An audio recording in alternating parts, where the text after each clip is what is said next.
നാമനിർദ്ദേശ പത്രിക സമർപ്പിക്കാൻ ഒറ്റ ദിവസം മാത്രമേ ബാക്കിയുള്ളൂ എന്ന് പറഞ്ഞാൽ നാളെ മാത്രമേ ബാക്കിയുള്ളൂ. പ്രചരണം കൊഴുപ്പിക്കുകയാണ് മുന്നണികൾ. ഞായറാഴ്ച ആയതിനാൽ ആരാധനാലയങ്ങൾ സന്ദർശിച്ചും വോട്ടേഴ്സിനെ നേരിൽ കണ്ടുമാണ് ഇന്ന് സ്ഥാനാർത്ഥികളുടെ പ്രചരണം. മുഖ്യമന്ത്രി പിണറായി വിജയൻ നാളെ മുതൽ ജില്ലകളിൽ പര്യടനം നടത്തും. പറവൂർ മണ്ഡലത്തിലെ ആദ്യഘട്ട പ്രചാരണത്തിന് ശേഷം പ്രതിപക്ഷ നേതാവ് വി ഡി സതീശനും മറ്റു ജില്ലകളിലേക്ക് എത്തും. പ്രധാനമന്ത്രി നരേന്ദ്രമോദി, കേന്ദ്ര ആഭ്യന്തരമന്ത്രി അമിത്ഷാ അടക്കമുള്ള താരപ്രചാരകരെ ഇറക്കി കളം പിടിക്കാനാണ് NDA തയ്യാറെടുക്കുന്നത്. സംസ്ഥാനത്തെ പ്രചാരണ ചൂട് പ്രേക്ഷകരിലേക്ക് എത്തിക്കാൻ നമ്മുടെ പ്രതിനിധികൾ എല്ലാ സ്ഥലത്തും ചേരുന്നു. ദീപക് ധർമ്മടം, വിഷ്ണു സുരേഷ്, ഷഫീദ് റാവുത്തർ എന്നവർ ഏറ്റവും പുതിയ വിവരങ്ങളുമായി ചേരുകയാണ്. ആദ്യം ദീപക്കിലേക്ക്. ദീപക്, മുഖ്യമന്ത്രി പിണറായി വിജയൻ പഞ്ചായത്ത് തല പ്രചരണത്തിലേക്ക് നേരിട്ടിറങ്ങുകയാണ്.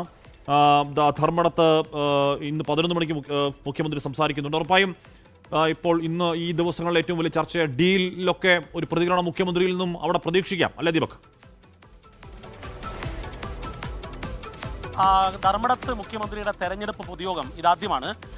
ഈ ക്യാമ്പയിനിലെ തുടക്കം കുറിച്ചുകൊണ്ടുള്ള പഞ്ചായത്ത് തല കൺവെൻഷനുകളാണ്. ആ പൊതുയോഗത്തിൽ സ്വാഭാവികമായും ഡീൽ ഉൾപ്പെടെയുള്ള രാഷ്ട്രീയ വിവാദങ്ങളിലെല്ലാം മുഖ്യമന്ത്രി മറുപടി പറയുമെന്ന് തന്നെയാണ് പ്രതീക്ഷിക്കുന്നത്. രണ്ടാമത്തെ കാര്യം, എന്താണ് ക്യാമ്പയിൻ? ഇടതുമുന്നണി ഈ തെരഞ്ഞെടുപ്പിൽ എന്താണ് മുന്നോട്ട് വയ്ക്കുന്നതെന്ന് കൃത്യമായി മുഖ്യമന്ത്രി ഇതുവരെ ഒരു പൊതുയോഗത്തിലും പറഞ്ഞിട്ടില്ല. കാരണം അദ്ദേഹം പങ്കെടുക്കുന്ന ആദ്യത്തെ പൊതുയോഗം സ്വന്തം മണ്ഡലത്തിലെ പ്രാദേശികമായ കൺവെൻഷനുകളാണ്. ഇന്ന് നിരവധി കൺവെൻഷനുകൾ അദ്ദേഹം പങ്കെടുക്കുന്നുണ്ട്. അതിൽ ആദ്യത്തെ കൺവെൻഷൻ ധർമ്മടം പഞ്ചായത്തിലാണ്, 2 കൺവെൻഷനുകൾ. ആ കൺവെൻഷനുകളിൽ മുഖ്യമന്ത്രി എന്തു പറയും? പ്രത്യേകിച്ചും BJP ഡീൽ ഉൾപ്പെടെയുള്ള നിരവധി വിഷയങ്ങൾ. ഏറ്റവും ഒടുവിൽ കാരാട്ട് റസാഖ് ഉൾപ്പെടെ ഇടതുപാളയത്തെ വിട്ടുപോയിരിക്കുന്നു, പണക്കാട്ടേക്ക് പോയി ലീഗിൻ്റെ അംഗത്വം മാതൃസംഘടനയിലേക്ക് പോകുന്നു എന്നാണ് പറഞ്ഞത്. അങ്ങനെ CPM-നും ഇടതുമുന്നണിക്കും പ്രതിസന്ധിയാകുമാറുള്ള നിരവധി സംഭവവികാസങ്ങളുണ്ട്.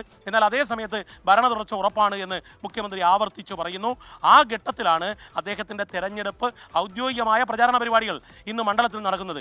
ഇന്ന് ധർമ്മടം മണ്ഡലത്തിലെ പരിപാടിക്ക് ശേഷം അദ്ദേഹം സംസ്ഥാനതല പര്യടനത്തിലേക്ക് കടക്കുന്നു. നാളെ പത്തനംതിട്ടയിലാണ് അദ്ദേഹത്തിൻ്റെ ക്യാമ്പയിൻ. ഒരു ദിവസം 4 പരിപാടികൾ എന്നുള്ള നിലയിൽ മുഖ്യമന്ത്രി തന്നെ സ്റ്റാർ ക്യാമ്പയിനറായി, ഇടതുപക്ഷത്തിൻ്റെ പ്രചാരകനായി അദ്ദേഹം കളത്തിലിറങ്ങാൻ പോവുകയാണ്. പക്ഷേ ഇന്ന് ധർമ്മടത്ത് അദ്ദേഹം എന്തു പറയുന്നു എന്നുള്ളതാണ് ഏറ്റവും നിർണായകമായ കാര്യം. ഹാഷ്മി, ലോകത്തെവിടെയായാലും ഏത് സമയത്തും 24 വാർത്തകളും ഓഗ്മെന്റഡ് റിയാലിറ്റി പാക്കേജുകളും എക്സ്പ്ലെയിനറുകളും വിശദമായി കാണാൻ ഞങ്ങളുടെ YouTube ചാനൽ നിങ്ങൾക്ക് സബ്സ്ക്രൈബ് ചെയ്യാം.